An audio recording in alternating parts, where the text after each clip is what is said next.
حضرت حسین رضی اللہ تعالیٰ عنہ نے ان دنوں میں جو وہاں گزرے ہیں، جتنے بھی کوفی آئے ہوئے تھے نا، اکثر و بیشتر تو کوفے کے لوگ تھے، ان سے کہا کہ میں خود نہیں آیا، تم نے مجھے بلایا تھا، اے فلاں ابن فلاں کیا تم نے مجھے خط نہیں لکھا تھا کہ آؤ؟ اے فلاں ابن فلاں کیا تم نے مجھے پیغام نہیں بھیجا تھا کہ یہاں تشریف لائیے؟ اور دیکھو میرے پاس تمہارے خطوط موجود ہیں۔ وہ ایک تھیلا جس میں کہ خطوط ہے وہ ملا کے میدان میں رکھ دیا۔ 20 جو ہے خاندان بنی ہاشم میں سے شہید ہوئے ہیں۔ حضرت حسین رضی اللہ تعالیٰ عنہ کا ایک بہت ہی انفنٹ چھوٹا بچہ وہ بھی شہید ہوا۔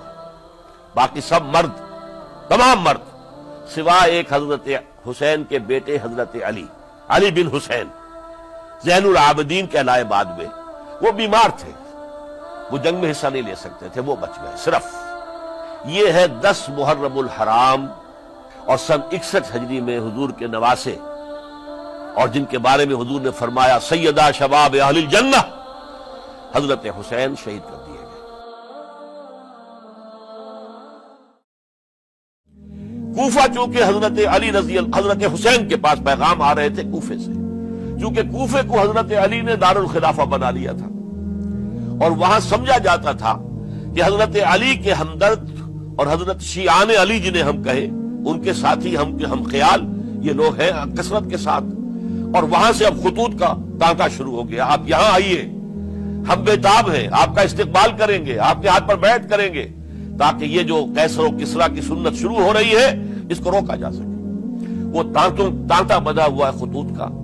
تو حضرت حسین رضی اللہ تعالیٰ عنہ نے فیصلہ کر لیا کہ میں کوفے جاؤں گا۔ حضرت زبیر روکتے رہ گئے کہ نہیں، کوفیوں پر اعتماد نہ کیجیے، یہ زبانی کلامی ساتھ دیتے ہیں، جب ڈنڈا چلتا ہے تو پھر یہ ہٹ جاتے ہیں میدان سے۔ اور حضرت حسین رضی اللہ تعالیٰ عنہ بامروت انسان، شریف النفس انسان، کیسے ممکن تھا غیرت مند غیور انسان وہ کیسے ان کی بات کو رد کر دیتا؟ لہذا اچھا چلو چلتے ہیں کوفے کی طرف۔ آگے بڑھتے چلے گئے، کربلا میں پہنچ گئے، جو کچھ وہاں ہوا ہے پھر آپ کو معلوم ہے۔ اس میں یہ بات ہے، پہلے 1000 کا لشکر بھیجا تھا عبید اللہ ابن زیاد نے، اس پر حضرت حسین رضی اللہ تعالیٰ عنہ نے جو باتیں کہیں وہ کچھ اثر انداز ہو گئی۔ ان کا افسر جو تھا حر بن یزید تمیمی، وہ بعد میں حضرت حسین کا حامی ہو گیا، اور حضرت حسین کے ساتھ ہی اس کو بھی شہادت نصیب ہوئی۔ پھر دوسرے کو بھیجا عمرو بن سعد۔ عمرو بن سعد بھی ایک بڑی عظیم شخصیت کا بیٹا تھا، حضرت سعد ابن ابی وقاص جو فاتح ایران تھے، اور جن کو غزوہ احد کے موقع پر حضور نے فرمایا تھا کہ اے سعد تیر چلاؤ، میرے ماں باپ تم پر قربان ہوں۔ جبکہ احد میں گھیراؤ کر لیا تھا حضور کا، اور کفار قتل کرنے کے لیے ہجوم کر رہے تھے، اور کچھ حضرات تیر چلا چلا کے انہیں پھینک رہے تھے، دور جو ہے ہٹا رہے تھے، ان میں سے حضرت سعد ابن ابی وقاص بھی تھے۔ پھر وہ فاتح ایران تھے، اسی لیے گورنر بن گئے تھے ایران کے۔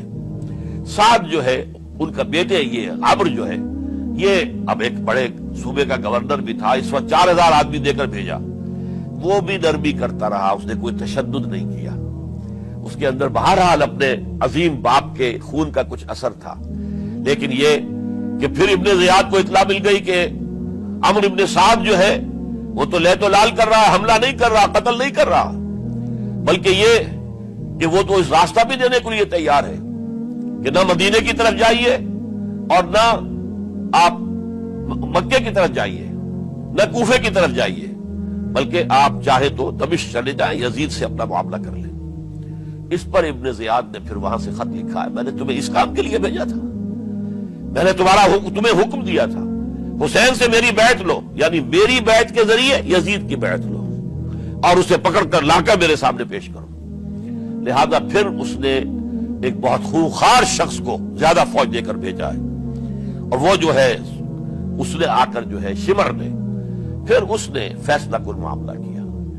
حضرت حسین رضی اللہ تعالیٰ عنہ نے ان دنوں میں جو وہاں گزرے ہیں، جتنے بھی کوفی آئے ہوئے تھے نا، اکثر و بیشتر تو کوفے کے لوگ تھے، ان سے کہا کہ میں خود نہیں آیا، تم نے مجھے بلایا تھا، اے فلاں ابن فلاں کیا تم نے مجھے خط نہیں لکھا تھا کہ آؤ؟ اے فلاں ابن فلاں کیا تم نے مجھے پیغام نہیں بھیجا تھا کہ یہاں تشریف لائیے؟ اور دیکھو میرے پاس تمہارے خطوط موجود ہیں. وہ ایک تھیلا جس میں کہ خطوط ہے وہ بھی لا کے میدان میں رکھ دیا. یہ حضرت حسین رضی اللہ تعالیٰ عنہ کی شرافت اور اپنی صاف دلی. کوئی اس کے اندر عیاری نہیں تھی ان کے اندر، معاذ اللہ ثم معاذ اللہ. لیکن یہ کہ اس کا نتیجہ اچھا نہیں نکلا. نتیجہ کیا نکلا؟ اب انہیں پتا چل گیا کوفیوں کو، اگر اب حسین زندہ دمشق پہنچ گئے یزید کے پاس تو یہ ہم سب کا بھاڑا پھوڑ دیں گے، ہماری شامت آ جائے گی. لہذا اب تو کسی صورت انہیں زندہ نہیں رہنے دینا. یہ ایک بڑا اہم واقعہ نوٹ کر لیجیے اس کو. اس لیے کہ حضرت حسین نے ایک ایک کا نام لے کر، اے فلاں ابن فلاں، اے فلاں ابن فلاں، اے فلاں ابن فلاں، کیا تم نے خط نہیں لکھا تھا؟ کیا تمہارا پیغام نہیں تھا؟ اب انہوں نے دیکھا کہ یہ بھانڈا اگر یزید کے ہاں جا کر پھوڑ دیا گیا تو پھر ہماری خیر نہیں ہوگی. یہی وجہ ہے حضرت حسین کو شہید کرنے کے بعد، یہ نوٹ کر لیجئے، 72 آدمی تھے کل، جس کو کہہ لیں لشکر حضرت حسین کا رضی اللہ تعالیٰ عنہ. ان میں سے 20 خاندان بنی ہاشم کے چشم و چراغ تھے. وہ بڑی بہادری سے لڑے، بڑی بہادری سے لڑے، ایک ایک نے لڑ کر جان دی ہے. بہت سو کو مارا ہے. یقاتلون فی سبیل اللہ فیقتلون ویقتلون. قتل کر بھی رہے تھے، قتل ہو بھی رہے تھے، ایک ایک کر کے قتل ہو رہے تھے، شہید ہو رہے تھے. 20 جو ہے خاندان بنی ہاشم میں سے شہید ہوئے. حضرت حسین رضی اللہ تعالیٰ عنہ کا ایک بہت ہی انفنٹ چھوٹا بچہ وہ بھی شہید ہوا ہے. باقی سب مرد، تمام مرد، سوائے ایک حضرت حسین کے بیٹے حضرت علی بن حسین زین العابدین کہلائے بعد میں. وہ بیمار تھے، وہ جنگ میں حصہ نہیں لے سکتے تھے، وہ بچ گئے صرف. اچھا، حضرت حسین شہید ہو گئے. یہ ہے 10 محرم الحرام سن 61 ہجری. کیا مطلب ہے؟ حضور کے انتقال کے ٹھیک 50 برس بعد، سن 11 ہجری میں حضور کا انتقال، اور سن 61 ہجری میں حضور کے نواسے اور جن کے بارے میں حضور نے فرمایا سیدہ شباب اہل الجنہ، حضرت حسین شہید کر دیے گئے. اور اس کے بعد اس لشکر نے خیموں کو آگ لگا دی. یہاں نقطہ سمجھ لیجیے، آگ کیوں لگائی؟ انہیں معلوم تھا ہمارے خلاف ڈاکومنٹری پروف موجود ہے وہاں پر، وہ ہمارے خطوط کے تھیلے وہاں موجود ہیں. اگر وہ باقی رہ گئے تو ہماری شامت آ جائے گی، ہمیں کون بچائے گا؟ تاکہ وہ ریکارڈ جو ہے ان کا وہ تلف ہو جائے، سارے خطوط جو ہیں وہ جل جائیں، تاکہ ان کے خلاف ثبوت باقی نہ رہے. یہ عظیم سانحہ کربلا ہے